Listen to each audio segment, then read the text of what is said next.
C'est cet après-midi, 14 heures, au Palais de justice de Québec, que le tribunal va se pencher sur l'aide d'urgence octroyée au groupe Capital Média par le gouvernement Legault. 5 millions de dollars versés par Investissement Québec pour permettre à l'entreprise qui est au bord de la faillite d'opérer ses 6 quotidiens régionaux jusqu'au 31 décembre prochain. Donc, le prêt doit obtenir l'approbation de la Cour parce que Capital Média s'est placé sous la protection de la loi sur les arrangements avec les créanciers. Mais ça pose toutes sortes de questions. On l'a beaucoup dit, il faut peut-être revoir le modèle d'affaires des journaux. J'en parle avec Michel Nadeau, il est expert en finance et en gouvernance. Bonjour, M. Nadeau. Bonjour. Quelles sont vos impressions sur ce qui se passe en ce moment? Bien, je pense que 5 millions, c'est une bouteille d'oxygène, mais le patient a besoin à moyen et long terme de survie. Ce qui arrive, c'est que le modèle de financement des journaux ne fonctionne plus.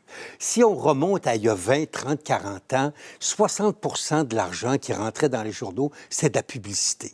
Or, aujourd'hui, les annonceurs préfèrent utiliser les réseaux sociaux, c'est plus efficace, plus performant. Et l'autre 40 c'était les abonnés, les lecteurs, mais maintenant, aujourd'hui, les abonnés et les lecteurs ne veulent plus payer. Or, donc, ils ont beaucoup de choses sur Internet gratuitement, ou à peu près comme la presse qui offre son quotidien gratuit. Donc, si vous demandez 5, 10, 15 dollars par mois, donc, lecteurs et annonceurs ne sont plus au rendez-vous. Là, ce qu'il faut reconnaître, c'est qu'il faut trouver un nouveau modèle financier. On va essayer de réduire les coûts, éliminer un certain nombre de postes de journalistes. C'est ce que M. Cochon et d'autres au Canada anglais, Toronto Star, essayent de faire. Mais ça, c'est prolonger l'agonie, ça. Et l'autre, augmenter les revenus, comme le propose la FPJQ, c'est-à-dire de mettre des annonces publiques, c'est pas suffisant. C'est vraiment pas suffisant. Donc, il faut, je pense, aller, moi, vers un modèle où on dit l'information, c'est un bien public, essentiel à la démocratie, comme la santé et l'éducation, et le gouvernement doit en faire une partie du financement. Alors, donc, c'est le projet de loi fédéral offre déjà 3 volets pour aider les entreprises de presse écrites, et Québec s'en vient avec un projet de loi également.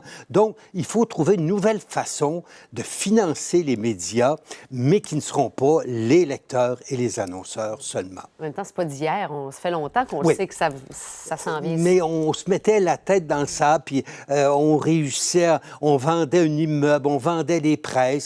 Par contre, évidemment, dans le cas de Capital Média, ils ont gardé la version papier, ce qui coûte très cher. Si vous avez juste la version numérique, là, vous sauvez beaucoup dans vos frais. Mais à un moment donné, je pense que beaucoup de gens, la tendance dans les grands journaux, c'est d'aller vers le numérique. Transitoirement, pour les lecteurs plus âgés, on garde le papier, mais ça coûte très cher à distribuer, à imprimer et à recycler. L'acheteur devra avoir les reins solides, hein, aussi. Oui, mais je pense que l'acheteur, évidemment, il ne pourra pas faire de miracle. Il va réduire des coûts, il va peut-être essayer de vendre un peu plus de publicité, mais il n'y a pas de miracle à faire. Partout en Amérique du Nord, exception du New York Times et du Wall Street Journal, il n'y a pas de gens qui font beaucoup d'argent dans la presse écrite actuellement. Le Devoir, Journal de Montréal font leurs frais, c'est très bien, mais c'est des cas particuliers. Journal de Montréal, on a commencé à réduire les coûts il y a une dizaine d'années. Il y a la convergence, la télé, tout ça. Alors donc, c'est des situations particulières. Mais dans l'ensemble, la presse écrite se cherche de nouveaux modèles. Le Toronto Star, le plus grand quotidien au Canada, valait 1 milliard. Il y a 20 ans. Aujourd'hui, vous pourriez l'acheter pour 50 millions. Ouf. Alors donc, vous voyez comment les journaux se sont effondrés. Et là, il faut inventer.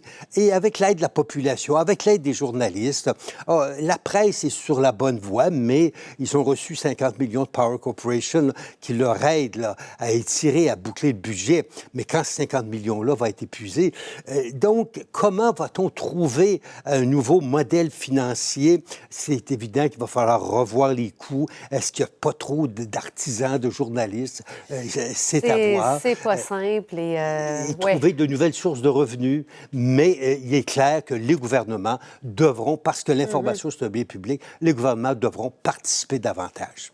Michel Nadeau, merci beaucoup. Très bien. Bonne journée.